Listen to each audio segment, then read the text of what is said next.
हरे कृष्ण।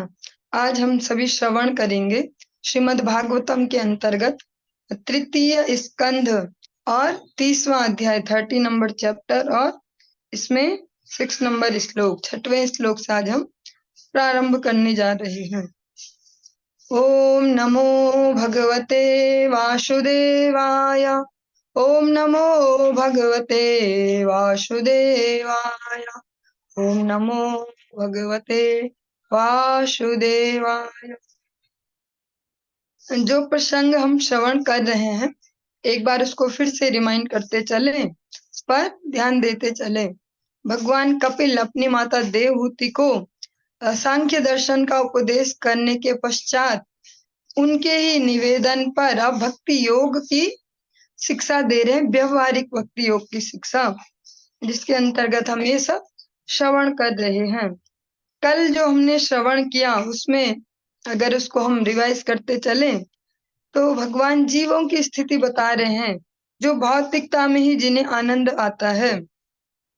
वे जो भगवान का जो एक अन्य रूप है, काल के रूप में, समय चक्र के रूप में जो भगवान है, जिनके ही हाथों में सारा कंट्रोल है, कभी भी कुछ भी विनष्ट हो सकता है, कभी भी कुछ नया सृजन हो सकता है, वे भगवान को इस रूप में नहीं समझते। और जब भगवान वो काल पुरुष के रूप में जो उन्होंने बहुत ही मेहनत से जो व्यक्ति वस्तु परिस्थितियां उत्पन्न की हैं, उनको संग्रह किया है, जब वो नष्ट हो जाते हैं तो वे मोह ग्रसित होते हैं। इससे आगे हमने श्रवण किया था कि जो विभ्रमित भौतिकतावादी है, जो बिल्कुल प्योर भौतिक व्यक्ति है, वो इस शरीर को ही अपना मानता है और इस शरीर से रिलेटेड जो है उन्हें अपना मानता है। अपना तो मानता ही है, लेकिन इससे भी एक स्टेप ऊपर जाके उनको परमानेंट मान लेता है कि मैं ये शरीर हूँ और ये हमेशा रहने वाला है, ये मेरे शरीर से जो रिलेटेड है ये ही मेरे अपने और ये हमेशा रहने वाले हैं।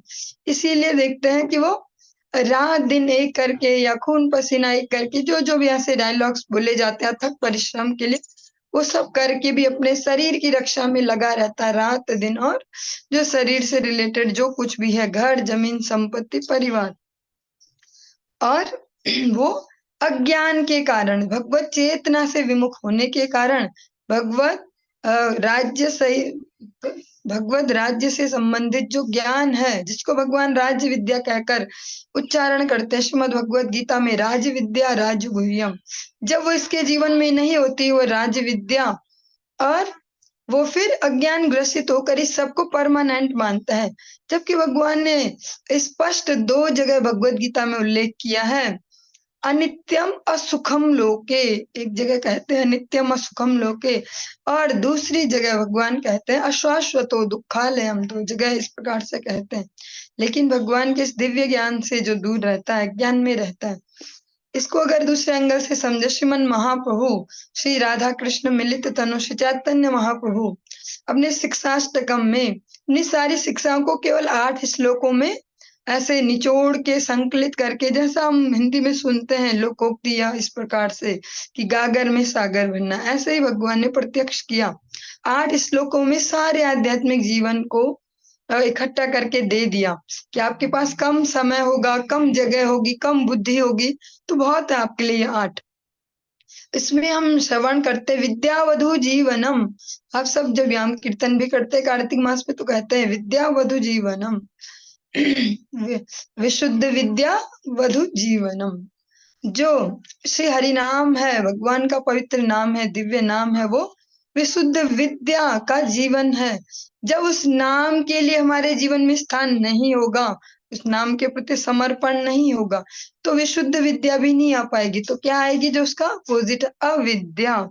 और यही यहाँ पर कहा जा रहा है, इस अविद्या के कारण इन सब वस्तुओं को स्थायी माना जाता है उस व्यक्ति द्वारा, और वो जीवात्मा किसी भी योनि में चला जाए, गर्हित से गर्हित, मतलब डाउन से डाउन।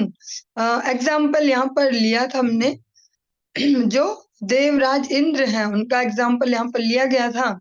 एक बार जब अपने गुरु बृहस्पति जी का अपमान वो करते हैं, उनके रुष्ट होने पर, जिसको हम हर जगह श्रवण करते हैं कि यस्य प्रसादाद भगवत प्रसादो यस्य प्रसादान गति कुतो अपि, जो श्री गुरुदेव हैं, जो भगवान के प्रकाश विग्रह है, जो सेवक भगवान है, सेव्य भगवान नहीं, सावधानी रखेंगे। जो सेवक भगवान है उनकी प्रसन्नता से हमारा सर्व मंगल है, उसमें ही हमारा सर्व मंगल निहित है। और उनकी प्रसन्नता न हो तो विश्वनाथ चक्रवर्ती ठाकुर महाशय कहते हैं, गति को तो फिर गति कहाँ होगी उसकी। तो जब देवराज इंद्र ने अपने ऐसे गुरुदेव जो बृहस्पति जी, उनका अपराध किया, अपमान किया, तो उन्होंने उनको निकृष्ट सुअर की योनि में जाने का जो श्राप दिया, उस टाइम पीरियड के लिए उन्हें फिर सुअर शरीर में रहना पड़ा। जब उन्हें वापस बुलाया गया कि चलो वापस, ब्रह्मा जी भी निवेदन करते, अन्य देवता भी, भगवान तक कह देते कि चलो अब तुम ये सुअर नहीं हो, तुम तो देवराज इंद्र हो, तुम तो सब विश्व पे ऐसे शासन करने वाले रिप्रेजेंटेटिव हो भगवान के। कहते नहीं नहीं, मैं बहुत खुश हूँ, यहाँ तो बहुत आनंद है, इस जीवन में क्या सुख है उस इंद्र जीवन में, मेरे तो यही सुअर जीवन में ही आनंद है। यहाँ तक हमने कल श्रवण किया। आज हम इससे आगे इसी को बेस मानते हुए इससे आगे चलेंगे। जब पुराना रिवाइज करते जाएंगे तो आगे बिल्डिंग बनाना बहुत आसान रहेगा। आत्मजाया सुतागार पशु द्रविण बंधुसु निरूढ़ मूल हृदय आत्मानम बहुमन्यते।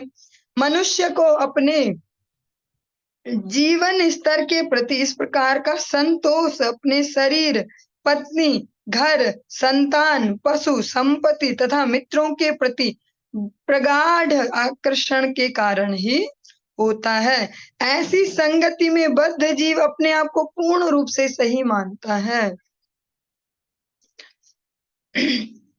जो मनुष्य की जो आसक्ति है, उनकी जो जड़ें हैं, जो उसका गाढ़ जो स्नेह है, जहां जहां भी उसने बांधा है उसको, उसके कारण वो अपने जिस भी जीवन स्तर में उसको बढ़िया मानता है, बस सब सही है। और ऐसी संगति में इन सब से घिरा रहने के कारण वो समझता है कि सब ठीक ही है, जो मैं कर रहा हूँ बिल्कुल सही है, ऐसा ही तो करना चाहिए। भैया मेहनत नहीं करेंगे तो कैसे चलेगी गाड़ी, बताओ। हम ग्रस्त में कैसे हमारी गाड़ी चलेगी, हम भी ऐसे डोलते रहेंगे, माला पकड़ लेंगे और काम धाम कुछ नहीं करेंगे, ऐसा कहेंगे। जबकि ऐसा है नहीं। उस माला के लिए तो यही कहा जा रहा है कि 2 घंटे बहुत है, ज्यादा से ज्यादा 2 घंटे कहा जाता है, ज्यादा से ज्यादा कम से कम 10 मिनट। लेकिन उसको हम उस 24 घंटे पे भी हावी कर देते कि नहीं, हम पे नहीं है टाइम, 2 घंटे भी हम करेंगे नहीं, कि हम पे इतना काम धंधा, हम तो बहुत बिजी हैं, हम पे नहीं है समय, और जिम्मेदारी तो पूरी करनी पड़ेगी ना। इस प्रकार से अनेक अनेक प्रकार से अपने मन को गलत फहमी देते, गलत प्रकार से संतोष देते हैं कि नहीं नहीं, तू बिल्कुल ठीक कर रहा, अभी यही होना चाहिए, अभी नहीं है तेरे पास समय आध्यात्मिक जीवन के बारे में सोचने का। संदह्यमान सर्वांग एषामुद्वहन नाधिना करोत्यविरतम मूढ़ो दुरितानि दुराशया। भगवान कपिल ये अपनी माता को सुना रहे, देवहूति माता को, अपने किसी शिष्य को नहीं सुना रहे, या कह सकते हैं किसी ऐसे व्यक्ति को नहीं सुना रहे जिनसे उन्हें कुछ भौतिक लाभ होने वाला है, उसको नहीं सुना रहे, अपनी माता को भी सुना रहे हैं। यद्यपि वह चिंता से सदैव जलता रहता है, तो भी ऐसा अल्प ज्ञानी कभी न पूरी होने वाली आशाओं के लिए सभी प्रकार के अनिष्ट कृत्य करता है, जिससे वह अपने तथा कथित परिवार तथा समाज का भरण पोषण कर सके। जो आने वाले कुछ श्लोक हैं बड़े सेंसिटिव होने वाले हैं, जिन्हें सच में जिज्ञासा है कि थोड़ा सा हम एक लेवल ऊपर उठ पाए, उनके लिए बहुत ही हेल्पफुल होने वाले हैं। और जो संतुष्ट है कि बढ़िया चल रहा है सब, जो उनके लिए थोड़ा कष्टप्रद होने वाले हैं। यद्यपि वह चिंता से सदैव जलता रहता है, तो भी ऐसा अल्पज्ञानी कभी ना पूरी होने वाली आशाओं, भगवान स्पष्ट कह रहे हैं, कभी ना पूरी होने वाली आशाओं के लिए सभी प्रकार के जो अनिष्ट कृत्य करता है, जिससे वह अपने तथा कथित परिवार तथा समाज का भरण पोषण कर सके। वो जो ऐसा व्यक्ति है जो अपने सारे रिलेशन में जो भी शरीर से संबंधित है, केवल उसमें ही रमण कर रहा है, केवल उसमें ही। हम यहाँ पर ये नहीं कह रहे उसमें रमण कर रहा है, करिए उसमें रमण, इसमें करना ही होगा अगर गृहस्थ में, लेकिन पहले भगवान को प्राथमिकता देंगे, तब ये कर्तव्य भाव से करेंगे। तो जो उसमें ही रमण करता है वो सदैव चिंताग्रसित रहता है।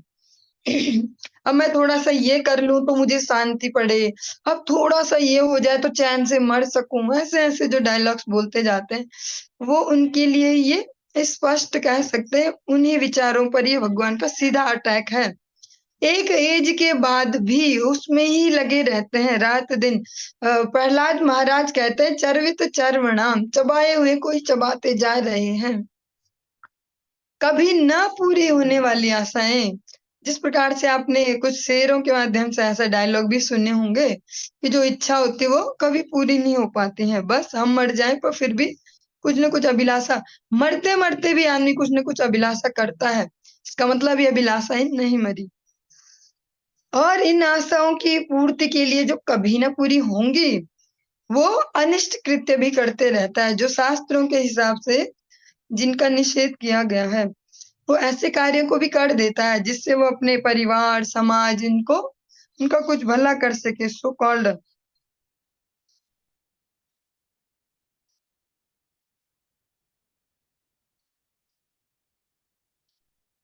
और इसमें जो एक्सप्लेनेशन है, जो तात्पर्य है, इसमें स्पेशली कलयुग का ही उल्लेख किया गया है कि जो कलयुग है इसमें ही ये वाली फीलिंग ज्यादा प्रबल है कि ये इनके इन प्रकार है, हम सब की इंद्रिय तृप्ति अपनी भी कर पाए, अपने से जो रिलेटेड है उन सबका भी कर पाए, इस वजह से वो ज्यादा चिंताग्रस्त रहता है।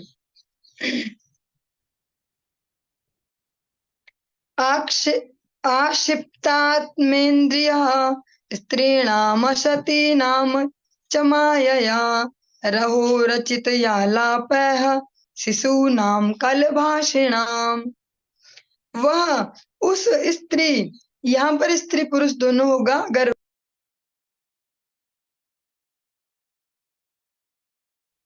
जो श्रवण करने वाला अगर स्त्री शरीर में है तो यहाँ पर पुरुष भी आएगा, और श्रवण करने वाला पुरुष शरीर में तो यहाँ पर स्त्री। यहाँ पर केवल पुरुषों को ही लक्ष्य करके नहीं कहा गया है।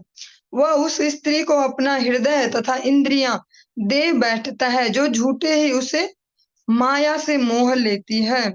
वह उसके साथ एकांत में आलिंगन तथा संभाषण करता है और अपने छोटे छोटे बच्चों के मीठे मीठे बोलों से मुग्ध होता रहता है। गृहेषु कूटधर्मेषु दुःखतन्त्रेष्वतन्द्रितः कुर्वन् दुःख प्रतीकारं सुखवन्मन्यते गृही। जो एक ग्रह मेधी है, जो आप हमेशा सुनते हैं, गृहस्थ और ग्रह मेधी में बहुत बड़ा अंतर है, दोनों दिखते एक जैसे ही हैं, पर जो गृहस्थ है वो उसके जीवन का केंद्र बिंदु भगवान होते हैं, और जो ग्रह मेधी है वो केवल अपने और अपने परिवार के उदार पोषण में, इंद्रिय तर्पण में ही हमेशा लगा रहता, बिना भगवान को याद किए। आसक्त गृहस्थ कूटनीति तथा राजनीति से भरे। जो हम ये श्रवण कर रहे हैं, बड़े प्रैक्टिकल भगवान है, बड़े प्रैक्टिकल उपदेश है ये, इनमें कुछ भी नहीं जो एक्स्ट्रा है या जिसको हम नकार सकें, ऐसा भी इसमें कुछ नहीं है जिसको हम बोले कि ऐसे ही लिखते हैं, ये तो बहुत बना बना के सब सेट ही तो है, बहुत बढ़िया ही तो होता है जीवन ऐसे। यहाँ ये जो कह रहे हैं वो स्वयं भगवान कह रहे हैं, कोई मनुष्य भी नहीं कि हम दोष लगा सके कि मनुष्य में अनेक प्रकार के दोष होते हैं समझने में, देश काल परिस्थिति के हिसाब से, ये स्वयं भगवान कपिल कह रहे हैं।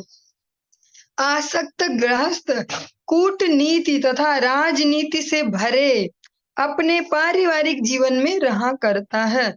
वह सदैव दुखों का विस्तार करता हुआ और इंद्रिय तृप्ति के कार्यों से नियंत्रित होकर अपने समस्त दुखों के फल का प्रतिकार करने हेतु कर्म करता है।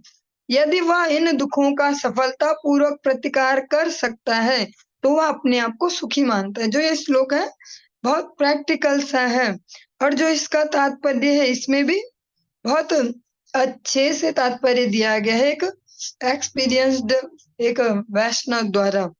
जो गृहस्थ आश्रम में भी रहकर उसके उपरांत वानप्रस्थ फिर सन्यास में जिन्होंने प्रवेश किया, यहाँ पर हम ये भी नहीं कह पाएंगे कि डायरेक्ट इन्होंने जंप मारी थी ब्रह्मचर्य से सन्यास, तो ये बीच का जानते नहीं है और ऐसे ही बढ़ा चढ़ा के लिख दिया।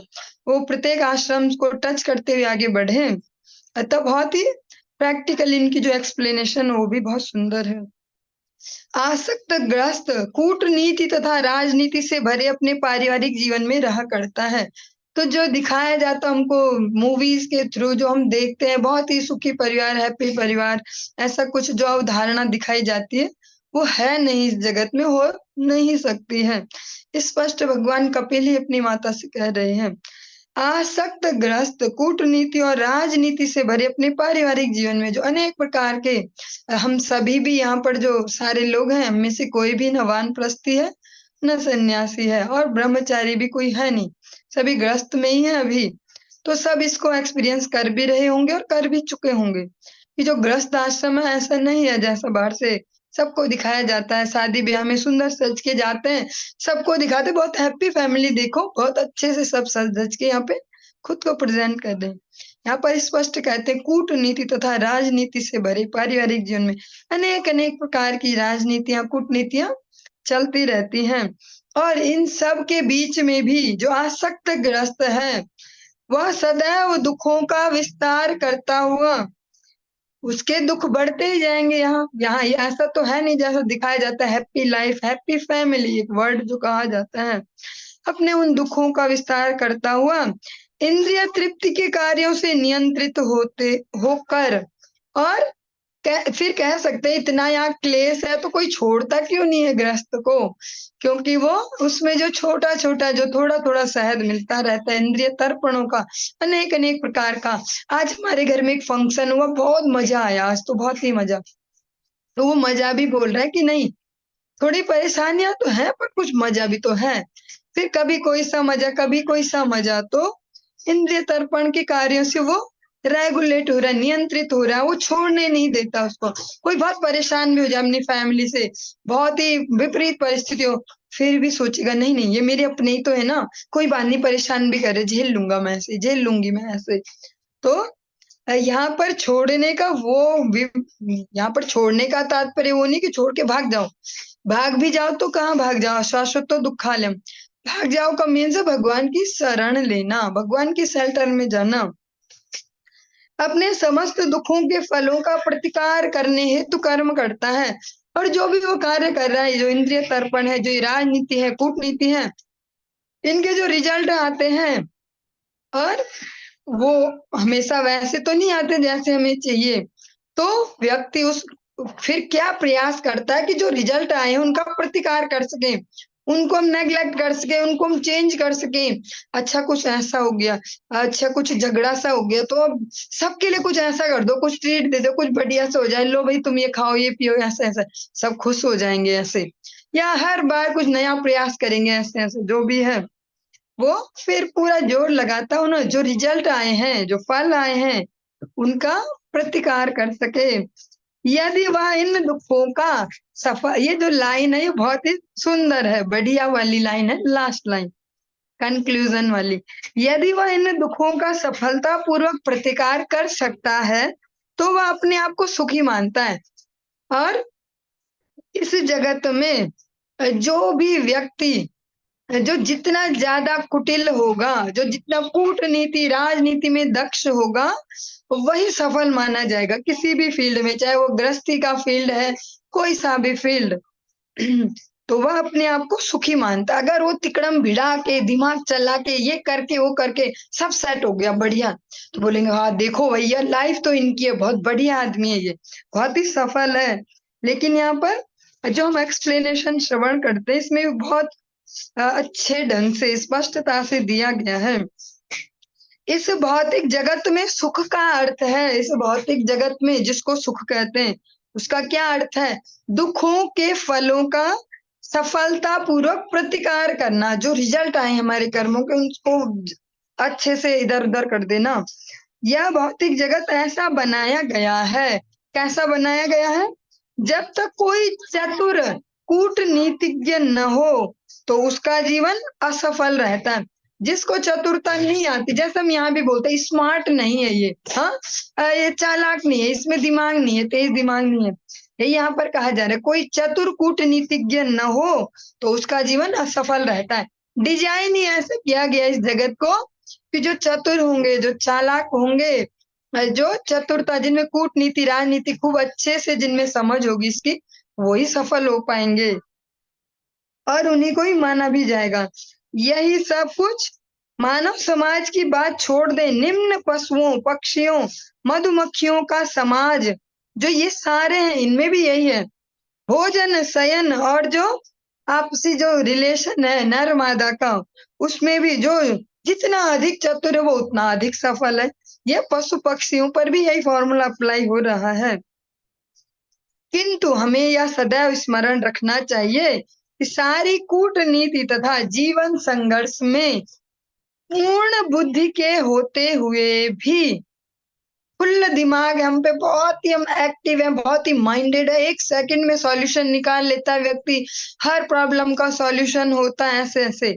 लेकिन ध्यान देने वाली ये बात है, सभी वस्तुएं परमेश्वर की इच्छा होने पर क्षण भर में समाप्त हो जाएंगी, चाहे वो अनुकूल वस्तुएं हैं, अनुकूल परिस्थितियां, अनुकूल पर्सन है, व्यक्ति हैं, भगवान थोड़े से टेढ़े हुए सब 1 सेकंड में सब नाश हो जाने वाला है। इस फलतः इस भौतिक जगत में सुखी बनने के हमारे सारे प्रयास माया द्वारा प्रदत्त छल मात्र हैं।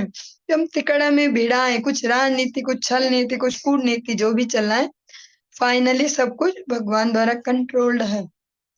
इसीलिए भगवान राम तो स्पष्ट ही कहते हैं, बिना कोई इधर उधर जोड़े कुछ वैसा, भगवान स्पष्ट ही कहते हैं, निर्मल मन जन सो मोहि पावा, मोहि कपट छल छिद्र न भावा। हो कितना ही सफल हो व्यक्ति, बहुत महान है, बहुत बढ़िया उसका सब कुछ, पर मुझे वो पसंद नहीं होगा अगर उसके अंदर इतना छल भरा पड़ा है। मुझे सरल व्यक्ति चाहिए। तो भगवान अब अनेक अनेक एग्जाम्पल भी देते हैं ऐसे। इसमें ये बात नहीं कही जा रही कि भगवान अमीरों को पसंद नहीं करते, पावरफुल को पसंद नहीं करते, जो सत्ता पे आसीन है उसको पसंद नहीं करते। कहा जा रहा है जो अंदर से छली है, जो कपटी है, उसको भगवान पसंद नहीं करते।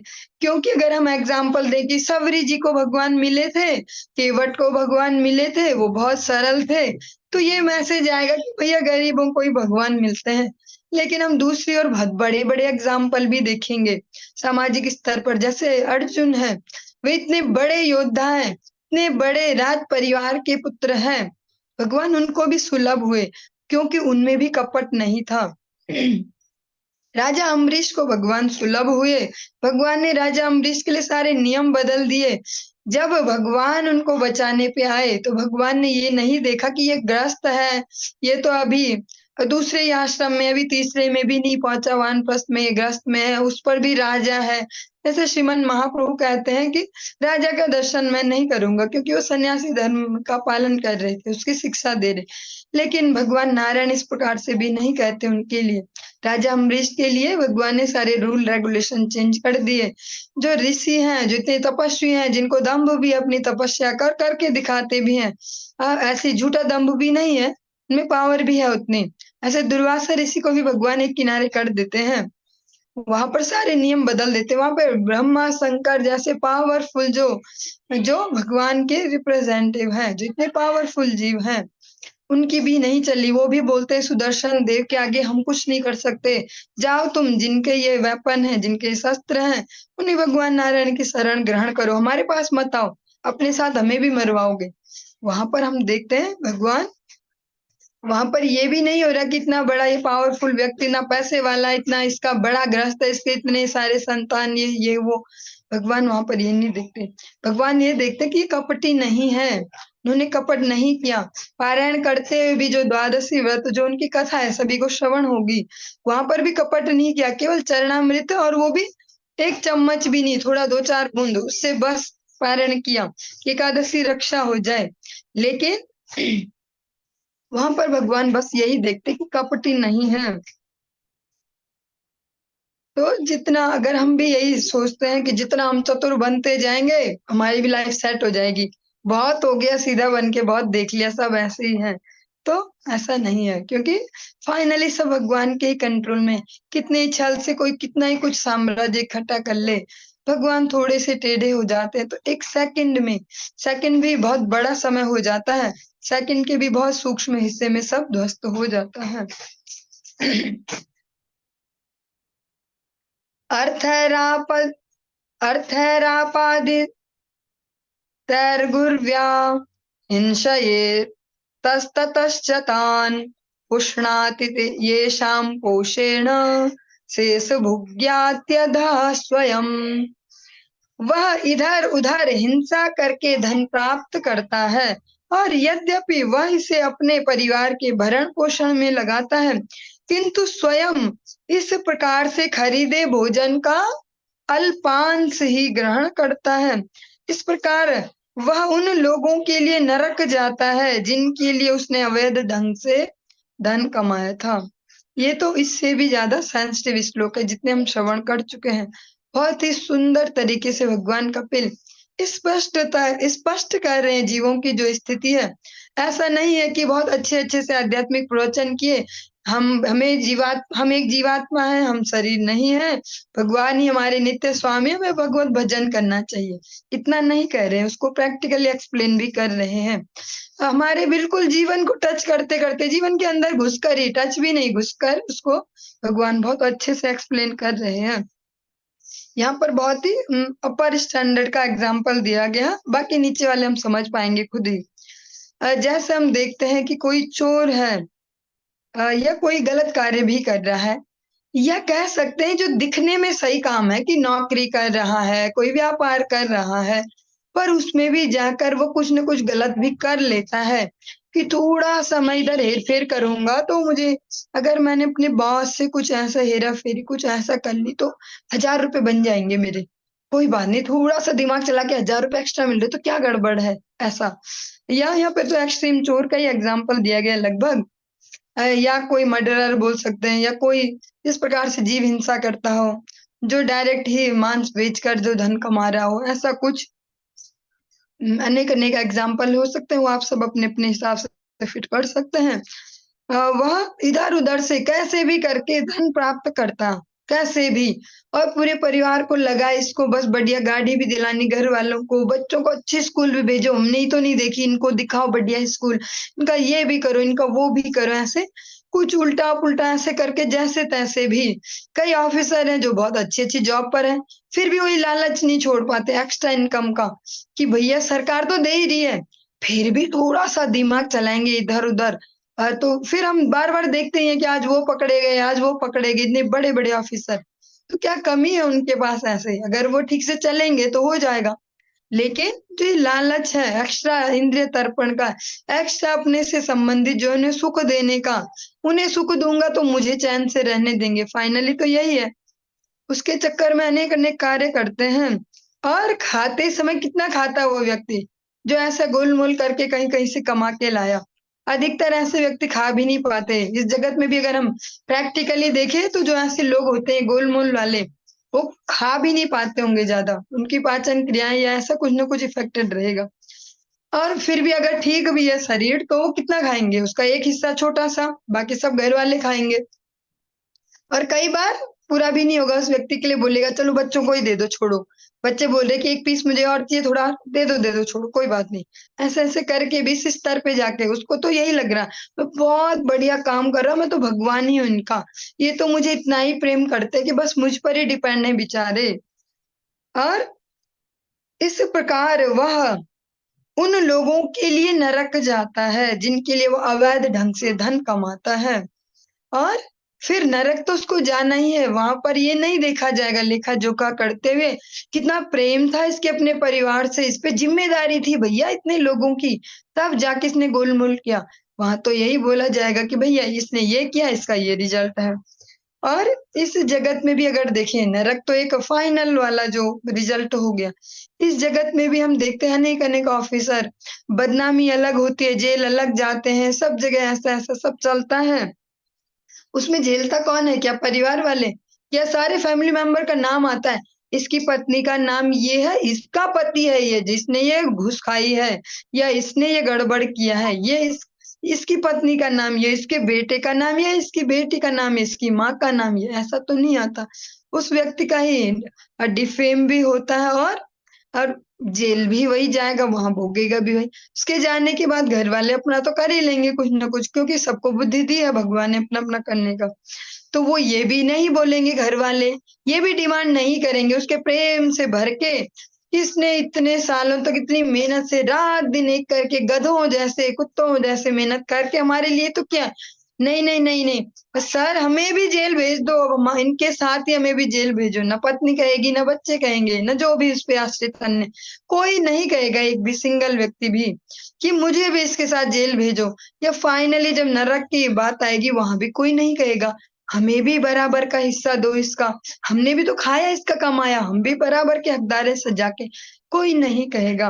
और जो ये फॉर्मूला है ना जो भगवान कपिल कह रहे हैं, ये नारद जी ने अप्लाई किया, तो एक शिकारी को भगवान के पद तक ही उठा दिया, अगर ऐसा कहेंगे तो अतिशयोक्ति नहीं होगी। उनको ब्रह्म ऋषि तक, एक उच्च ऋषि तक पहुंचा दिया। पर आज हम देखते हैं समाज में एक वाल्मीकि समाज के नाम से अलग से समाज ही चल पड़ा, जो उनको भगवान मानते हैं। तो नारद जी ने वहां यही फॉर्मूला फिट किया था जो भगवान कपिल कह रहे हैं। उनको यही तो रियलाइज कराया कि तू इतनी मेहनत कर रहा है, जो मार रहा है, इतना तड़पा तड़पा के मार रहा है, इन्हें लूट रहा है लोगों को, और जिनका तो पालन पोषण कर रहा है, जो वो इसका जो रिजल्ट होगा उसमें भी क्या हिस्सेदार होंगे। तो उस व्यक्ति ने भी इनोसेंटली कहा, आराम से कहा, वो भी मासूमियत से, हाँ हाँ क्यों नहीं, वो सब तो मुझे प्रेम करते हैं ना, सभी में तो बराबर ही बंटेगा रिजल्ट भी। अभी भी जो मैं करता हूँ उसका रिजल्ट सभी तो बराबर खाते हैं, कई बार मेरे लिए कम पड़ जाता है, वहां भी सब बराबर होगा हिस्सा। नारद जी ने बोला कि तू मुझे बांध दे यहाँ पे अच्छे से, तू कंफर्म कर ले कि मैं भागूंगा नहीं, हाँ, मेरा सामान भी अपने पास रख ले, कमंडल, तुझे यही तो चाहिए होगा। अब घर जा, जरा एक बार कंफर्म करके आ जा, जो तुझे विश्वास है उस विश्वास को पक्का करके आ जा कि हाँ ये तेरे साथ तेरे कर्मों का फल भोगेंगे। जो तू पाप कर रहा है इतना बड़ा बड़ा, तुझे भी पता होगा कि ये पाप है, हाँ तूने भी सुना तो होगा ही, तो जरा पूछ के आ, तो बराबर हिस्सेदार होंगे वो। तो जब वो व्यक्ति पूछने गए, तो पूरे फैमिली मेंबर्स ने बड़ी बेशर्मी से और बड़ी ईमानदारी से, बड़े प्रैक्टिकली, बेशर्मी तो हम ऐसे कह रहे हैं, लेकिन अगर आज के समय में बोले तो बड़ी प्रैक्टिकली बोला, जैसा बोला जाता प्रैक्टिकल बनो प्रैक्टिकल बनो, तो उन्होंने भी प्रैक्टिकली बोल दिया कि तुम्हारा तो कर्तव्य है ये, तुम चोरी करके लाओ चाहे भीख मांग के लाओ, तुमने हमको पालना है, तुम्हारा कर्तव्य है ये, अब हम क्यों फल भोगेंगे, तुम्हारी गलती, तुमने ये वाला रास्ता चुना है। हाँ, तो फिर वो जब सुन के ऐसे सारी बातें नारद जी के पास जाते हैं, तो फिर नारद जी बोलते हैं, देखा बेटा अब समझ में आई बात, हाँ। और नारद जी वहां से भागे भी नहीं थे, जबकि वो तो कहीं भी जा सकते हैं, उनमें तो अपने को ट्रांसपोर्ट करने का भी गुण है, लेकिन एक जीव के प्रति उनके हृदय में दया आ गई थी, उनका उद्धार करना था, तो वहीं बने रहे। आज उनकी दृष्टि उन पे पड़ गई थी कि आज इसका मंगल करना ही है।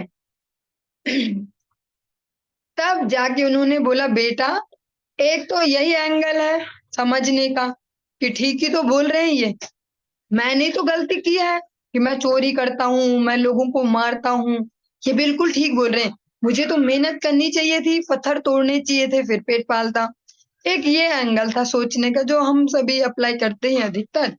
लेकिन जो वो व्यक्ति हैं जो वाल्मीकि बने, उन्होंने दूसरे एंगल से सोचा कि भैया मैं चाहे कुछ भी करता हूँ, पर इससे इनके विचार तो पता चल गए, इनके दिमाग का तो पता चल गया कि कितना मुझसे ये स्नेहबद्ध है, कितना प्रेम करते हैं ये मुझसे। भले ऑप्शन ये भी है, मैं इस एंगल से भी सोच सकता हूँ कि आज से मैं सुधर जाता हूँ, अच्छी तरीके से धन कमाऊंगा। लेकिन उन्होंने एक साधु से जब शिक्षा ली, साधु का दर्शन किया, दर्शन है पवित्र करे तुम्हारे गुण, और साधु की वाणी सुनी, हरि कथा श्रवण की, तो वो फिर दूसरे एंगल से सोच पाए, मैं इस झमेले से बाहर निकल जाता हूँ। जब इन पे इतना दिमाग है, ये मुझे जवाब दे पा रहे ना प्रैक्टिकली, तुम्हारी तो ठेकेदारी है ये हमें पालने की, तुम कैसे पालो, तुम भीख मांग के लाओ तो भी तुम्हारी प्रॉब्लम है, तो इतना ये चतुर है तो ये खुद का पेट तो पाल ही लेंगे। तो अब मैं सर्कल से ही बाहर निकल जाऊं, इस साइकिल से ही बाहर निकलूं। और फिर नारद जी को ही सरेंडर कर दिया, क्योंकि जिस व्यक्ति ने मुझे ये बुद्धि दी है, इसका मतलब वो मेरे प्रति ईमानदार है। इनका तो मुझसे कोई ऐसा कुछ कह सकते हैं कोई स्वार्थ सिद्धि भी नहीं पूरी होने वाली मुझसे। तो फिर उन नारद जी को उन्होंने सरेंडर किया। वहां पर उन्होंने हमारी तरह अलग एंगल से नहीं सोचा कि मैं चेंज कर लूं अपना ये जो ऑक्यूपेशन है, मेरा तरीका है पैसा कमाने का, चेंज कर लूं। वहां पर उन्होंने सोचा कि मैं इस व्यक्ति को ही सरेंडर करूं, इससे ही पूछूं कि आप बताओ समाधान क्या है। इतना तो समझ में आ रहा कि ऐसा ऐसा कुछ है कि भैया कोई किसी का नहीं, ये नहीं ले रहे ठेकेदारी, पर अब आप बताओ कि क्या करूं, इनसे ही समाधान पूछता हूँ। तो उन्होंने भी बिल्कुल सरल सा समाधान दिया, जो सारे वैष्णव दे रहे हैं, जो हमारे गुरु वर्ग दे रहे हैं। गुरुदेव को देखते इतना गांव गांव में घूम घूम के, इस एज में इस पद पे होते हुए भी गुरु आचार्य पद पर है। वो आचार्य तो ऐसे एज ए ब्रह्मचारी तो देखे नहीं जाते, एज ए प्रचारक कि आचार्य घूम घूम के इतना भाग रहे हो कि एक दिन के लिए यहाँ भागो वहां भागो। आज भी देखते आचार्य पद पे होते हुए भी as a small Brahmachari, as a new Brahmachari, as a new प्रचारक अभी भी वैसे ही उसी भावना से भाग रहे हैं। क्यों भाग रहे हैं? क्योंकि इतनी दया है वास्तव में उनके हृदय में, संत हृदय नवनीत समाना। इतने दयालु है, हमें इसको दूसरे एंगल से देखना होगा कि इतनी करुणा है उनके हृदय में जीवों के प्रति, कि मेरे पे पता नहीं कितना समय में कितनी स्पीड से कितने और जीवों को कवर कर लूं, उनके कानों तक भगवान की वाणी पहुंचा पाऊं, उन्हें इस सर्कल से साइकिल से बाहर खींच पाऊं। और हमें भगवान के नाम का उपदेश देते हैं कि नाम का आश्रय करो। तो वही same to same Narad ji ने भी किया। हमारी गुरु परंपरा के वो गुरु हैं, शीर्ष पर हैं पूरी गुरु परंपरा में।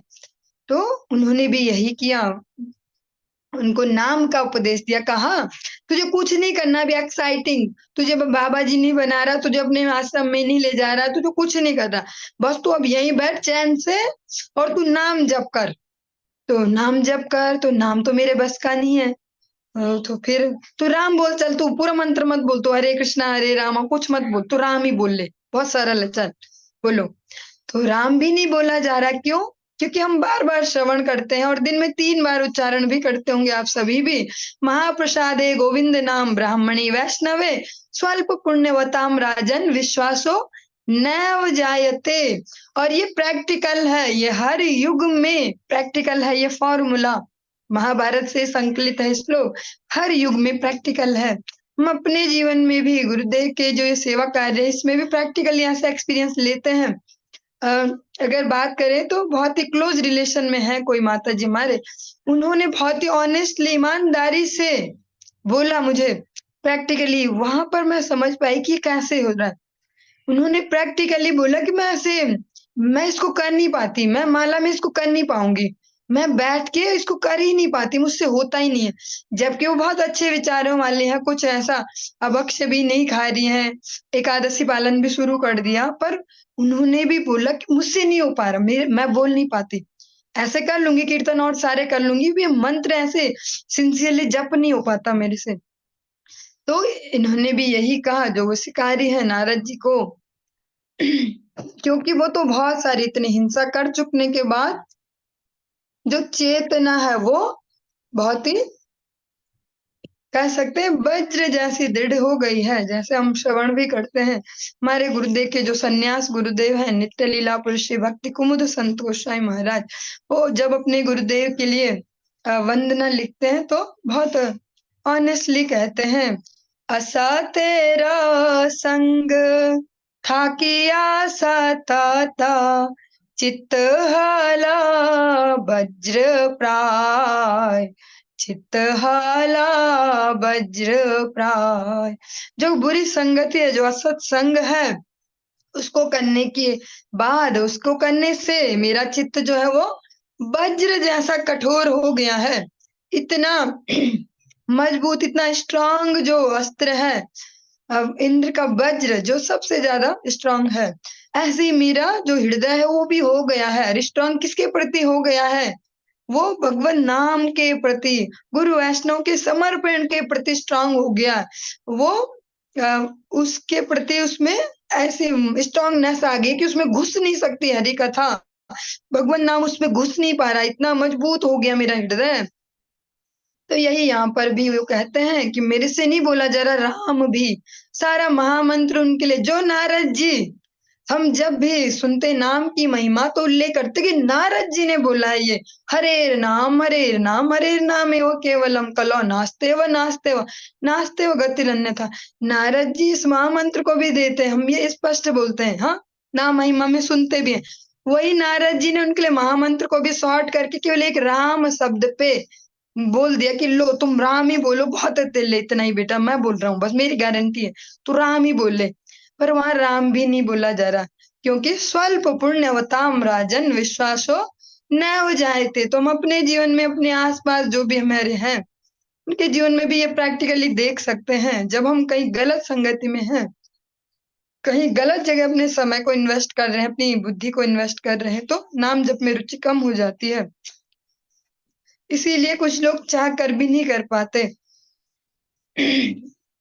स्वल्प पुण्यवताम राजन विश्वासो न जाते। जो इतने उनके पाप जमा हो गए थे इतने सारी हिंसा के, उसके बाद राम भी नहीं बोल पा रहे, तो जो प्रैक्टिस की है वही तो काम आएगी, जो जीवन पर्यंत किया है, जिस प्रकार के भावों का संग्रह किया है जीवन पर्यंत, तो जीवन भर तो लोगों की हिंसा की है, मारने का काम किया है, तो मरा बोल सकता हूं मैं, क्योंकि मैंने कई बार बोला है। हाँ वो हिरन मरा, उसको मैंने तीर मारा, वो आदमी मरा, उसको मैंने तीर मारा, तो मैं मरा बोल सकता हूँ, मैं राम नहीं बोल सकता। तो नारद जी बहुत ही प्रैक्टिकल प्रचारक है, उन्होंने दिमाग चलाया। राम, अगर ये राम नहीं भी बोल पा रहा, मरा भी बोलेगा कंटिन्यूअसली, जो भगवान जोर देते हैं भगवत गीता में अनेक जगह, नित्यशः, जो नित्य निरंतरता को भगवान कहते हैं सततम कीर्तयन, तो सततम, तो कंटिन्यूटी से ही रिजल्ट आएगा। तो नारद जी भी समझ पाते हैं कि भैया मरा मरा बोलने दो, बोल तो पा रहा, तो ये घुमाएंगे तो साइकिल में तो राम जोड़ देंगे हम इसके अकाउंट पे, क्योंकि अकाउंट तो मेरे पास ही आएगा, गुरु मैं ही हूँ। हाँ, गुरु कोई ऐसे तो है नहीं कि इस जगत में हमने गुरु बनाया, इनको 150 रुपए देते हैं गुरु हो गए, और इनकी तो कोई वैसे ज्यादा जरूरत नहीं, हम भगवान से ही नाता जोड़ेंगे, भक्त बनेंगे हम भगवान के, बढ़िया। लेकिन फाइनल जो रिपोर्ट है वो तो गुरुदेव ही देने वाले हैं भगवान को, क्योंकि उन्होंने ही ठेकेदारी भी तो ली है, तो रिजल्ट भी वही देंगे। तो नारद जी भी सोचते हैं कि चलो आगे तो मैंने ही रिपोर्ट देनी है, मैं दे दूंगा, राम नाम जप किया था इसने, मैं बोल दूंगा, और झूठ भी नहीं होगा क्योंकि घुमा फिरा के राम हो ही जा रहा है। तो फिर नारद जी ने उन्हें नाम जप में लगाए, तो वो आज उनको सब जगह पूजा जा रहा है वाल्मीकि जी के नाम से। तो यही यहाँ पर इस श्लोक में भगवान कपिल स्पष्ट कर रहे हैं माता देवहूति को, अनेक प्रकार के अनैतिक कार्यों को करते हुए जिनके लिए शास्त्रों में निषेध है, व्यक्ति अपने परिवार के, जो उससे रिलेटेड जो भी व्यक्ति हैं, सामाजिक मित्र हैं, कोई भी, सबका इंद्रिय तर्पण करते, सबका मन खुश करते हुए चलते रहता है, लेकिन जब रिजल्ट आएगा, उन कर्मों का जो फल आएगा उसमें कोई साथ नहीं देगा।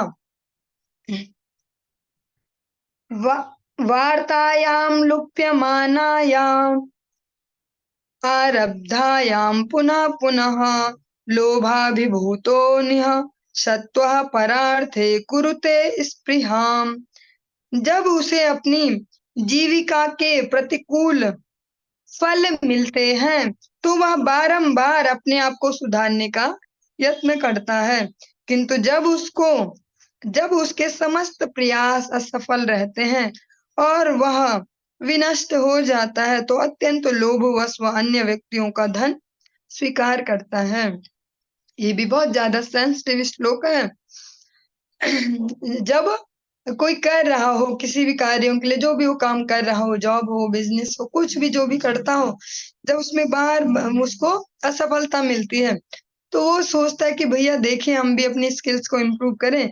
जो आज के डेट में हम श्रवण कर ही रहे हैं, सोशल मीडिया के थ्रू अनेक अनेक जो बहुत सारे मोटिवेशनल स्पीकर से उत्पन्न हो गए हैं, इनमें खुद में तो मोटिवेशन है नहीं अपने जीवन के लिए, लेकिन हल्ला मचा मचा के अन्यों को मोटिवेट करने का प्रयास करते हैं।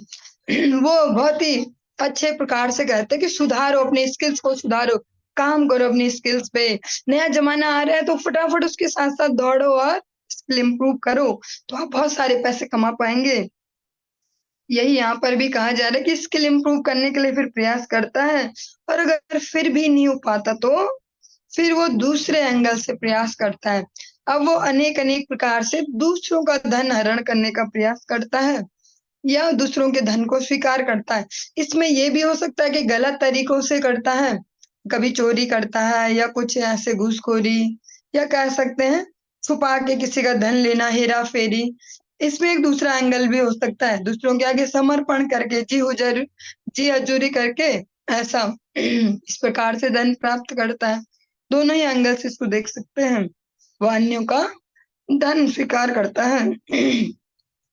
कुटुम्ब भरणाकल्पो मंदभाग्यो वृथोद्यमः श्रिया विहीनः कृपणो ध्यायच्छ स्थितिमूढ़धि। और जो श्लोक हम श्रवण कर रहे हैं ये इससे एक कदम और आगे है। जो भगवान कपिल है वो भगवान ही है, तो वो कहीं पे भी आधा अधूरा नहीं करेंगे, जो भी करेंगे क्लीन स्वीप करेंगे। जब वह अभागा अपने परिवार वालों के भरण पोषण में असफल होकर समस्त सौंदर्य से विहीन हो जाता है, तो वह सदैव लंबी लंबी आहें भरता हुआ अपनी विफलता के विषय में सोचता है। और जब ये एक्सट्रीम वाला एग्जाम्पल है, हम ये नहीं करेंगे कि जब जो सुनेंगे सब खुद पे ही फिट करते जाओ। ऐसा करना बहुत बड़ा नुकसान का कार्य भी हो सकता है। हम हर चीज को खुद पे ही फिट करते जाएं।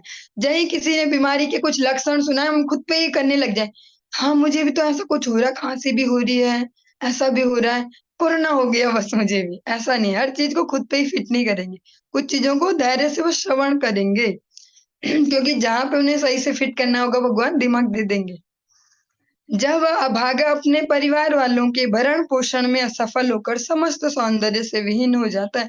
जो कठोर परिश्रम करेगा मेंटली फिजिकली, तो जो भी सौंदर्य है, जो सुंदरता, वो तो जानी है ही तो वह सदैव और दुख वाली जो श्वासें छोड़ते छोड़ते ऐसे आहें भरते भरते वह हमेशा अपनी विफलता के विषय में सोचता है।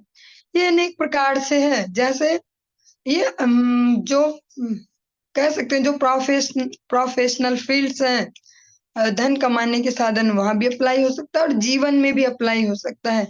जीवन में भी प्रयास करते करते मरते मरते मरते जब असफल ही रहता है व्यक्ति, मर गए इतना खप खप के कोई खुश ही नहीं होता है, ऐसा ऐसा जो कुछ सोच के फिर वो इस प्रकार से हमेशा सोचते रहेगा कि देखो तब ऐसा किया था, तब भी इनको चैन नहीं पड़ा, अब ऐसा तब भी ऐसे तब भी वैसे। तो वो हमेशा अपनी विफलता के विषय में सोचता है।